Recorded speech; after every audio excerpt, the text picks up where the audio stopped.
आज का टॉपिक रहेगा आपका रेशियो एंड प्रोपोर्शन, जिसमें हम लोग एक्सरसाइज का पार्ट नंबर 5 डिस्कस करेंगे। प्रॉब्लम फर्स्ट को यहाँ पर समझते हैं। If there is a reduction in the number of workers in a factory in the ratio 15:11 and an increment in their wages in the ratio 22:25, then the ratio by which the total wage of the workers should be decrease is। यहाँ पर कहता है कि number of workers यानी कि जो श्रमिकों की संख्या है एक फैक्ट्री में, उनका रेशियो क्या है, कम हो जाता है 15:11, ठीक है ना।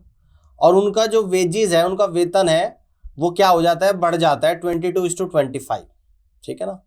तो अब आपसे पूछता है कि then the ratio by which the total wage of the workers should be decrease, यानी कि टोटल वेज कितना हो जाएगा वर्कर्स का, ये आप लोगों को बताना है, ठीक है ना। तो टोटल वेज कैसे निकलेगा, अब देखो यहाँ पर टोटल वेज यानी कि कुल वेतन क्या होता है, टोटल वेजेस इक्वल टू, ये होता है आप लोगों का number of workers into daily wages, या लिख सकते हैं पर डे वेजेस,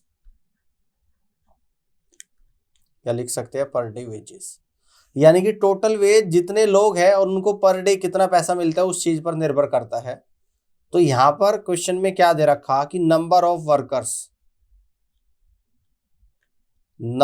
वर्कर्स में क्या दे रखा आप लोगों का यहाँ पे, यानी कि ये इनिशियल वैल्यू है और एक फाइनल वैल्यू दे रखी। तो नंबर ऑफ वर्कर्स 15:11 है, 15:11, और पर डे वेजेस कितना है, यानी कि पर डे का जो वेजेस है वो आप लोगों का बढ़ जाता है 22:25।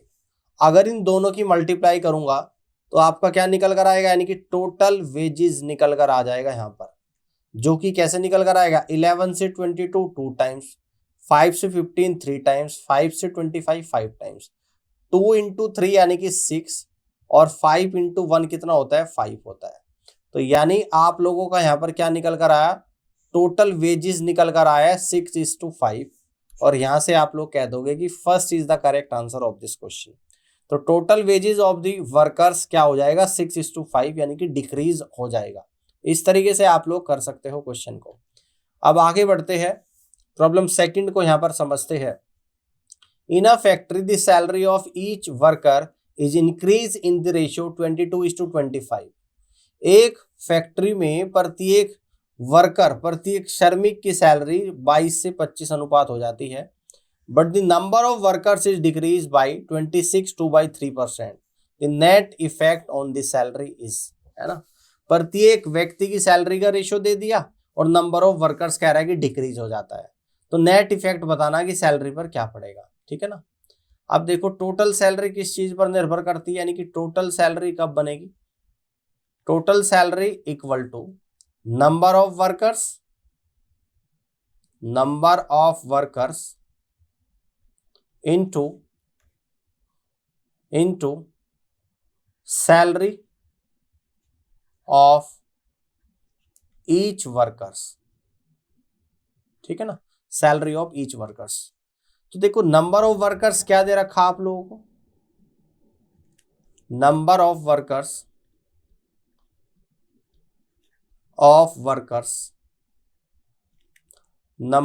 वर्कर्स यहां पे लिख देंगे इनिशियल और यहां पे लिख देंगे फाइनल। नंबर ऑफ वर्कर्स क्या है, डिक्रीज हो जाते हैं 26/2/3%। तो 26/2/3% की फ्रैक्शन वैल्यू निकालूंगा, 26 × 3 78 2 80 बटे 3, और परसेंटेज हटा दूंगा, डिवाइड बाई 100, 20 चौक 80, 20 पंजे 100, यानी कि 4/15। 15 पे 4 डिक्रीज हो जाते हैं, यानी कि पहले 15 थे, अब 4 कम हो गए 15 पे, तो 11 हो गए। तो नंबर ऑफ वर्कर्स का इनिशियल और फाइनल का जो रेशियो है 15:11 हो गया। अब सैलरी ऑफ ईच वर्कर्स, अब यहां पे लिखेंगे सैलरी ऑफ ईच वर्कर्स, ये कितना आ जाएगा आप लोगों का, 22:25 आ जाएगा, ठीक है ना, 22:25 आ जाएगा। अब यहां से निकल कर आ जाएगी टोटल सैलरी, या सैलरी पर जो इफेक्ट पड़ेगा वो निकल कर आएगा। तो 11 से 22 2 बार जाएगा, 5 से 15 3 बार, 5 से 25 5 बार, यानी कि 6:5। तो सैलरी डिक्रीज होगी, 6 से 5 होगी, यानी कि 1 कम होगी। तो यहाँ पे कितना परसेंट डिक्रीज हुई, यानी कि 6 पर 1 कम, तो 100 पर कितनी हो जाएगी, तो आप कहोगे 16/3% डिक्रीज हो जाएगी। इस डाउन साइन का मतलब क्या है कि डिक्रीज हो गई है। तो यानी कि कितनी सैलरी डिक्रीज हो गई, 16 से ही 2/3% सैलरी डिक्रीज हो जाएगी, और फर्स्ट ऑप्शन सवाल का राइट आंसर बनेगा। इस तरीके से आप लोग कर लोगे। अब आगे देखते हैं, प्रॉब्लम 3 को देखते हैं। यहाँ पर a sum is distributed between A B and C in the ratio 9:6:11 if A gives 500 rupees from his share to C, or the ratio of share of A, B and C becomes 4:3:6, what is the sum of the shares of B and C in the beginning? यानी कि A, B, C का जो ratio दे रखा आपको यहाँ पर A का, B का और C का, ये दे रखा 9:6:11। इसको अगर मैं कह दूं कि 9x है, 6x है और 11x, कोई दिक्कत तो नहीं है। अब ये कहता है कि A gives 500 rupees from his share, A अपने शेयर में से 500 रुपए निकाल देता है। 9x में से 500 कम करेगा तो 9x माइनस 500, किसको देता है, C को। तो C का शेयर हो जाएगा 11x प्लस 500, ठीक है ना, 11x प्लस 500। और नया रेशो क्या हो जाता है ABC का, 4:3:6।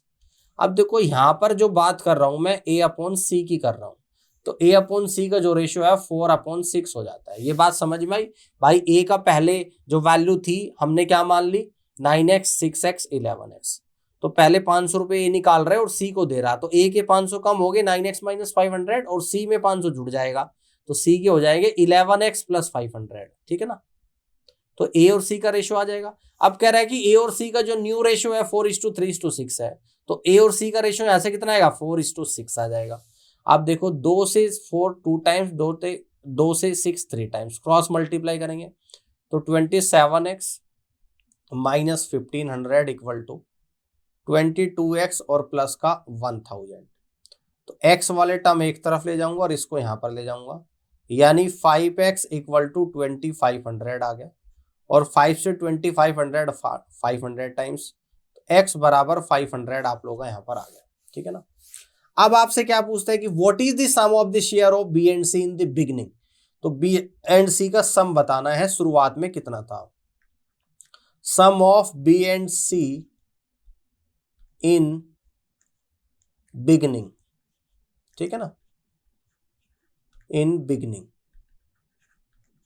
तो कितना निकल कर आ जाएगा बी एंड सी, यानी 6x प्लस 11x यानी कि 17x, और 17 इंटू 500 तो यानी 8500 रुपीज इस क्वेश्चन का फाइनल आंसर बनेगा, यानी 8500 रुपीज, ठीक है। यहां तक की बात समझ में आ गई। तो इस तरीके से D is the right answer of this question. आप लोग कर सकते हो इस क्वेश्चन को। आगे बढ़ते हैं, प्रॉब्लम 4 को समझते हैं कि a sum of rupees x is divided among A, B and C such that the ratio of shares of A and B is 6:7 and B and C is 3:2. If the difference the shares of A and C is 540 rupees, then the value of X is। देखो यहाँ पर A B का ratio दे रखा आप लोगों को, A B का ratio 6:7 दे रखा आप लोगों को यहाँ पर। उसके बाद B C का रेशियो दे रखा 20:C जो कि 3:2 है। अब यहां से कंबाइंड रेशियो हम लोग निकालेंगे A:B:C, यानी कि 6 × 18 आ जाएगा, 7 × 21 आ जाएगा और 7 दूनी 14। तो ABC का रेशियो 18:21:14 आ गया। ऑल क्लियर, यहां तक की बात समझ में आ गई है। अब यहां पर A और C के बीच का डिफरेंस कितना आ गया, यानी 4 यूनिट आ गया, और क्वेश्चन में ये डिफरेंस दे रखा 540 रुपीज के बराबर, ठीक है ना। तो 4 से कितनी बार जाएगा, एक बार जाएगा, एक बचेगा 14, 4 × 12 4 × 5 20, यानी कि 1 यूनिट 135 के बराबर। अब आपको x की वैल्यू निकालनी, और x क्या था, टोटल अमाउंट, यानी x आपका निकल कर आएगा 18 21 और 14 को जोड़ लेंगे, यानी 18 प्लस 21 और प्लस 14 यूनिट, और ये टोटल कितना आप लोगों का यहाँ पर आ जाएगा। तो आप लोग यहाँ से कहोगे कि ये टोटल आएगा 18 और 21 आपका आएगा 39, 39 और 14 यानी कि 53 यूनिट, और 1 यूनिट की वैल्यू 135 है। तो ये आपका फाइनल आंसर आएगा। 53 गुणा 5 कितना होता है? 5 बजे 25, 265 का 5 तो 26 कैरी बचा। 53 गुणा 3 159 में 26 अगर जोड़ दूंगा तो आपका निकल कर आ जाएगा कितना? 185 का 5 तो 18 बचा। 53 एकम 53 और 18 कितना आप लोगों का निकल कर आएगा? यानी कि 71। तो इस तरीके से फाइनल जो आप लोग आंसर निकल कर आया 7155 निकल कर यहाँ पर आ गया। 7155 आ गया और यहाँ पे आप लोग कह सकते हैं कि first is the correct answer of this question. ठीक है ना, 7155 सवाल का राइट आंसर बनेगा। आगे बढ़ते हैं। प्रॉब्लम 5 को यहां पर समझते हैं कि the monthly incomes of A and B are in the ratio 3:5 and the ratio of their savings is 2:3। If the income of B is equal to the 3 times the savings of A, then what is the ratio of expenditures of A and B. तो सबसे पहले तो आपका जो formula होता है वो आपको लिखवा देता हूं। फॉर्मूला आप लोगों का क्या होता है यहाँ पे? यानी कि फॉर्मूला आपका होता है कि इनकम बराबर एक्सपेंडिचर और प्लस सेविंग्स होता है। ठीक है ना, एक्सपेंडिचर और सेविंग्स का सम आपकी इनकम के बराबर होता है। तो देखो आपको स्टार्टिंग में दे रखा इनकम का रेशो, यानी कि ए और बी की इनकम का जो रेशो आप लोगों को यहां पर दे रखा है वो दे रखा आप लोगों को 3:5। उसके बाद आपको सेविंग्स का रेशो दे रखा है, तो सेविंग्स का जो रेशो दे रखा वो दे रखा 2:3। अब देखो यहां से देखो क्या कंडीशन बोल रहा है, कह रहा है कि if the income of B is equal to, income of B कहां है? 5 है, तो यहां पे लिख दूंगा income of B, I for income of B कितनी है? 5 है, इंटू 5 इक्वल टू किसके बराबर है? 3 times द सेविंग्स ऑफ ए। तो 3 times यानी कि 3 इंटू सेविंग्स ऑफ ए कितनी है? 2 है, तो यहां पे लिख दूंगा सेविंग्स ऑफ ए इंटू 2। बस ये इक्वेशन बनानी काफी इंपॉर्टेंट है। तो income of B divided by savings of A equal to निकल कर आएगा 3 दूनी 6/5। ठीक है ना, तो इनकम ऑफ बी आपका 6 है, सेविंग्स ऑफ ए आप लोगों का 5 है। तो यहां पर डायरेक्ट इनकम ऑफ बी में 6 की मल्टीप्लाई, अगर यहां पर 6 की मल्टीप्लाई करूंगा तो इस पूरे रेशियो में करनी पड़ेगी, और सेविंग्स ऑफ ए में 5 की मल्टीप्लाई, तो इस पूरे रेशियो में मल्टीप्लाई करनी पड़ेगी। अब आपको निकालना क्या है? एक्सपेंडिचर। अब आपको यहां पर एक्सपेंडिचर निकालना है। क्या निकल कर आएगा? 6 18 माइनस 5 दूनी 10, क्योंकि एक्सपेंडिचर कैसे निकलेगा? ये फॉर्मूले से निकलेगा। Expenditure equal to income minus savings हो जाएगा। इनकम में 6 की मल्टीप्लाई करना है, 6 18 माइनस सेविंग्स 5 इंटू 2 10, 6 की गुणा करनी 30 में, 6 पंजे 30 माइनस 5 3 15 आ जाएगा। यानी आपका जो आंसर आएगा 18 में से 10 गया तो 8 अनुपात, 30 में से 15 गया तो 15। तो आपके जो एक्सपेंडिचर का जो रेशियो निकल कर आ जाएगा वो 8:15 निकल कर आएगा यहाँ पर करेक्ट आंसर। तो इस तरीके से आप लोग कह सकते हो कि आपका जो एक्सपेंडिचर आएगा 8:15 आएगा। बहुत अच्छा क्वेश्चन था, इस पर 1-2 क्वेश्चन और आप लोगों को कराऊंगा जिससे और क्लियरिटी आपको यहाँ पर होगी। आगे बढ़ते हैं। ठीक है, जैसे मैंने करा वैसे ही आप लोग कर सकते हो। प्रॉब्लम 6 को ध्यान से देखिएगा।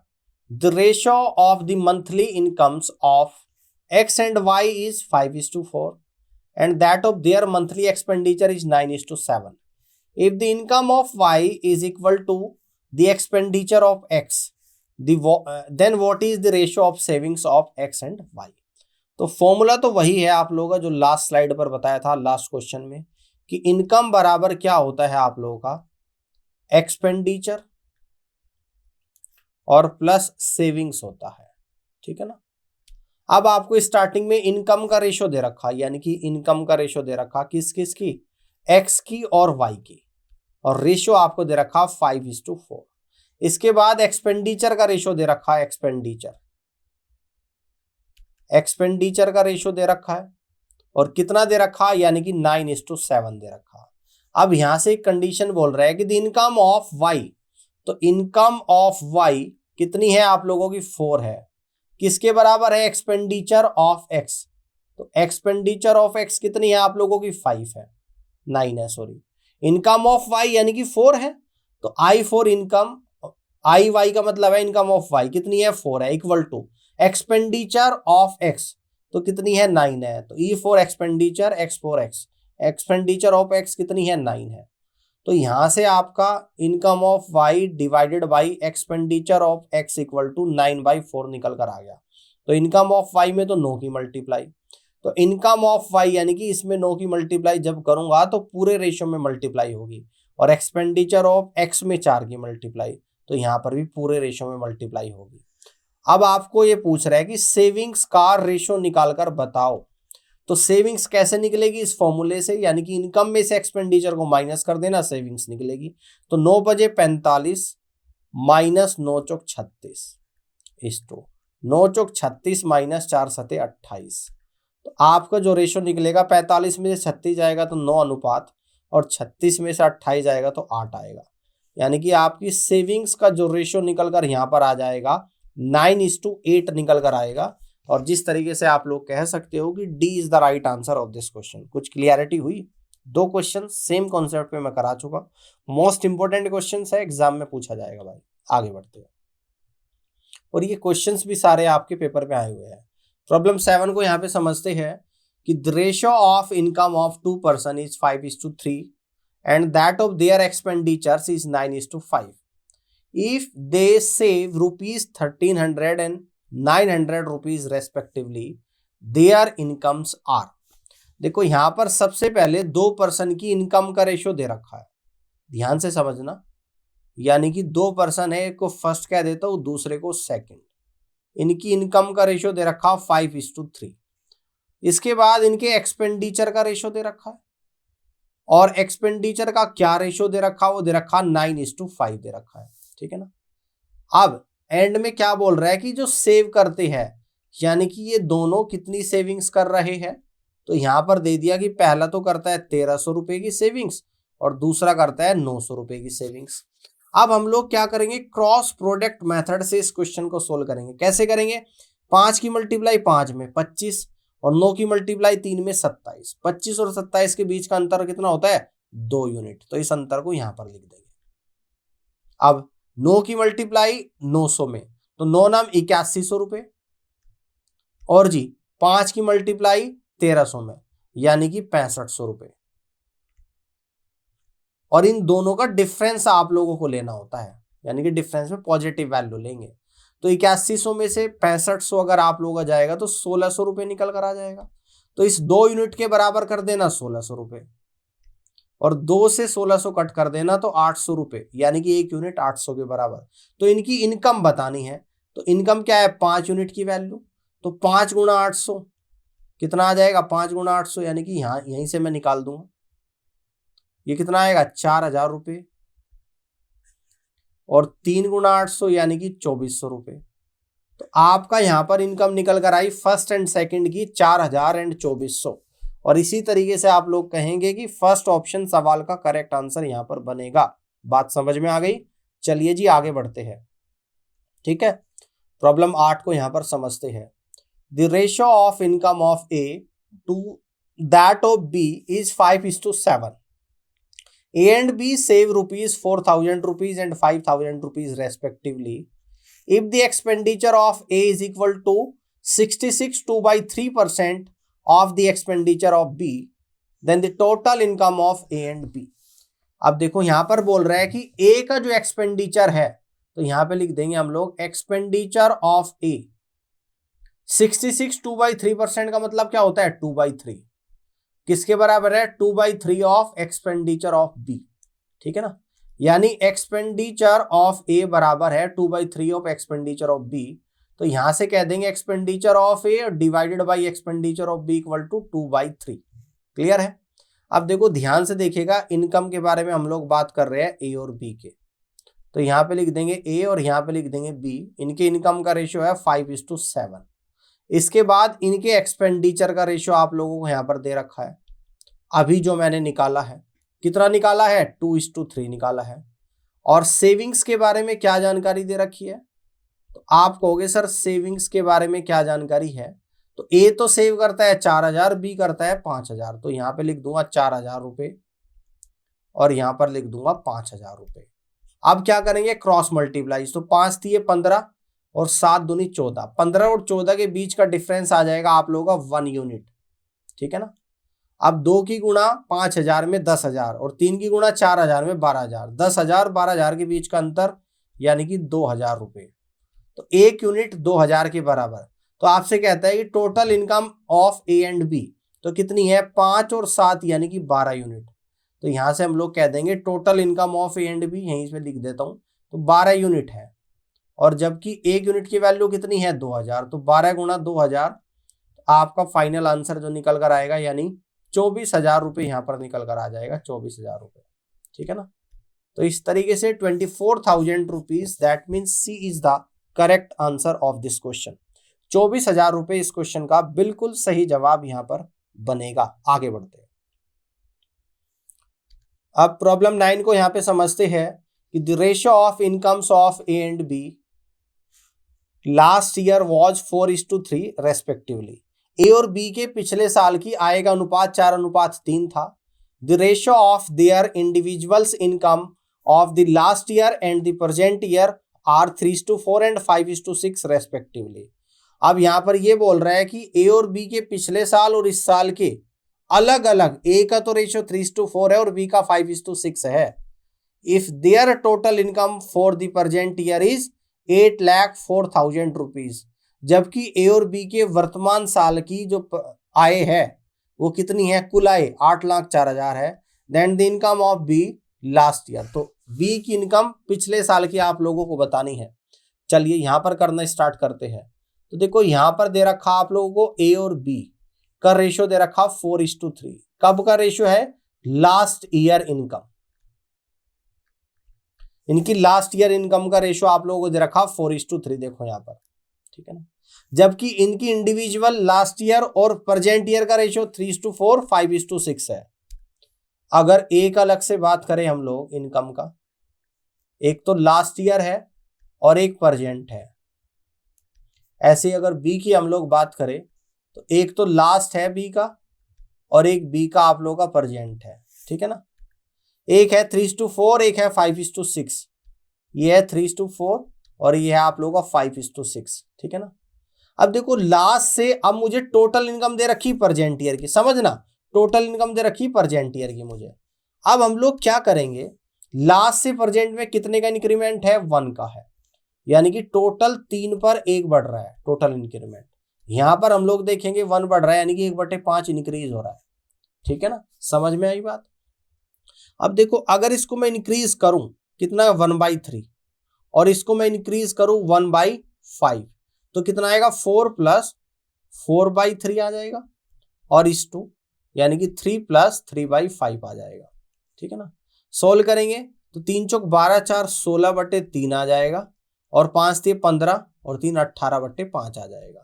तो 2 से 8 बर, 2 से 9 बर, तो 8 पंजे 40 इस 2 9 3 27। तो ये जो रेशियो निकल कर आएगा प्रेजेंट ईयर का निकल कर आ जाएगा, यानी कि प्रेजेंट ईयर का जो रेशियो आएगा 40:27 आएगा, और सम कितना आ जाएगा, 40 और 27 यानी कि 67 यूनिट आएगा।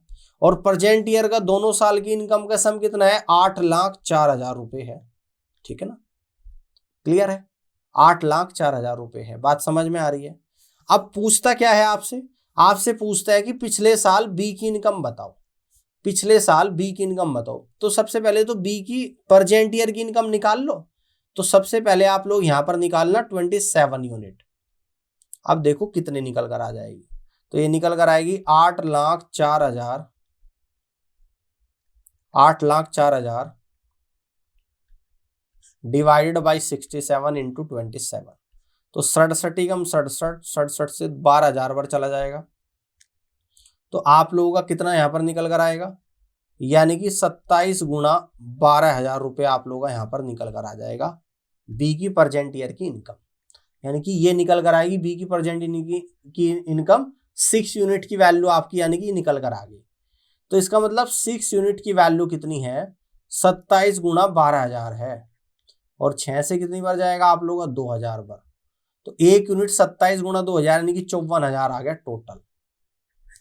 और लास्ट ईयर की इनकम बी की कितनी है, 5 यूनिट, तो 5 गुणा 54,000, तो 5 बजे 25, 4 बजे 20, यानी कि 2,70,000 रुपए बी की लास्ट ईयर की इनकम यहाँ पर रही हो। तो इस तरीके से आप लोग यहाँ से कह सकते हो कि इस क्वेश्चन का जो राइट आंसर बनेगा यानी कि 2,70,000 बनेगा, जो कि फर्स्ट ऑप्शन में आप लोगों को दे रखा, और यहाँ से पहला ही ऑप्शन सवाल का राइट आंसर बनेगा। इस तरीके से आपको इस क्वेश्चन को यहाँ पे सॉल्व करना था। ठीक है, आगे बढ़ते हैं। प्रॉब्लम 10 को यहाँ पर देखते हैं। The ratio of the income of A and B are in the last year was 4:3. The ratio of their individual incomes in the last year and the present year are 3:4 and 5:6 respectively. If their total income in the present year in rupees 24.12 lakhs, then the sum of their income of A in the last year and that of B in the present year. ये आप लोगों को निकालना है। यहाँ पर A और B के लास्ट ईयर के इनकम का रेशियो दे रखा, A और B की लास्ट और प्रेजेंट ईयर का इंडिविजुअल रेशियो दे रखा, A का अलग B का अलग से।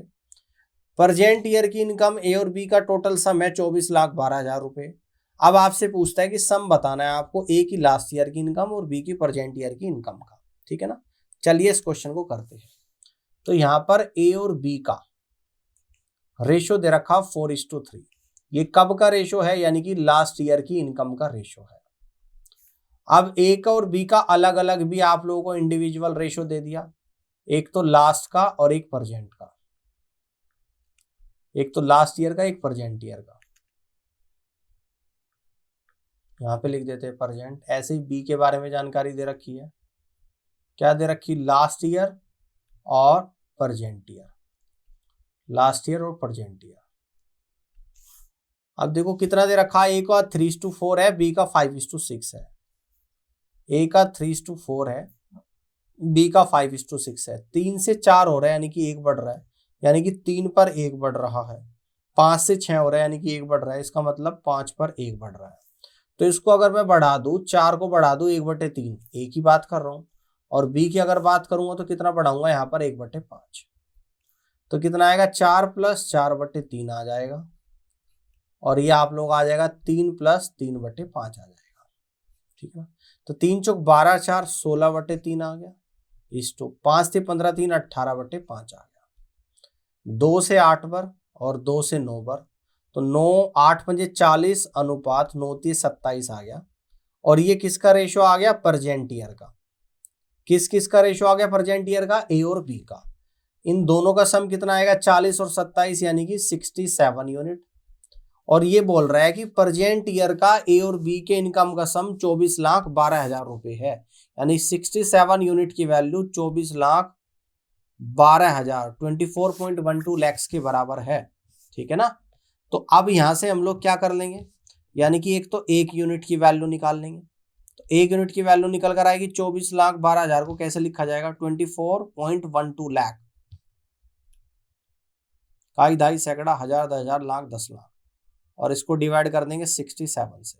अब 67 से कितनी बार जाएगा, तो 6 × 18 7 × 21 201 बार चला गया है ना, 3 बार। कितना बचा आप लोगों का, 402, यानी कि 6 बार 36,000 बार चला जाएगा। 1 यूनिट 36,000 के बराबर। अब हम लोग यहाँ पर एक तो 27 यूनिट की वैल्यू निकाल लेंगे। कितना निकल कर आएगा, 36,000 27 × 36,000, यानी कि 000 3 7 छंग 42 का 2, तो 4 बचेगा। 7 × 21 और 6 दूनी 12, 21 12 33, 4 37 का 7, 3 बचेगा। 3 दूनी 6 और 3 9, तो आपका कितना निकल कर आया, यानी कि 9,72,000 रुपए तो आपका ये निकल कर आ गया। ठीक है ना, 9,72,000 रुपए तो आप लोगों का यहाँ पर ये निकल कर आ गया बी की प्रेजेंट ईयर की इनकम। और अगर मैं ए की प्रेजेंट ईयर की इनकम की बात करूं तो 40 × 36,000। ठीक है ना, तो ये कितना निकल कर आएगा, यानी कि 144, 1 2 3 4, तो 14,40,000 रुपए आप लोगों का ये निकल कर आ गया। अब आपसे क्या पूछता है, आपसे सम पूछ रहा है, ए की तो लास्ट ईयर का और बी का प्रेजेंट ईयर का। तो ए का लास्ट ईयर, बी का प्रेजेंट ईयर, तो बी का यानी कि प्रेजेंट ईयर ये वाला, और ए का लास्ट ईयर क्या निकालना, लास्ट ईयर का, यानी कि ए की प्रेजेंट ईयर का निकला हुआ है। इसका मतलब 4 यूनिट की वैल्यू निकली है कितनी, 14,40,000 रुपए के बराबर। 14,40,000 रुपए के बराबर। तो 4 से जाएगा, 4 तिये 12, 4 छिक 24, 3,60,000 आ गया। और इसमें गुणा कर दूंगा, 3,60,000 की गुणा 3 में करूंगा, यानी कि 10,80,000 रुपए आप लोगों का निकल कर आ जाएगा। तो एक तो ये और एक इन दोनों का सम निकालना। किस किस का सम? बी की प्रेजेंट ईयर का सम यानी कि 9,72,000 रुपए, और ए की लास्ट ईयर का यानी कि 10,80,000 रुपए, और इन दोनों को जोड़ देना है। तो 9 और 10 19, और 80,000 72,000, यानी कि कितना आ गया आप लोगों का? 1,52,000 रुपए ये आ गया। तो यानी कि 20,52,000, 20.52 लाख रुपीज, ये आप लोगों का यहाँ पर फाइनल आंसर बनेगा। 20.52 लाख रुपीज, 20.52 लाख रुपीज, इस तरीके से आप लोग कह सकते हो। और ये इस क्वेश्चन का बिल्कुल फाइनल और करेक्ट आंसर आप लोगों को यहाँ पर बनेगा।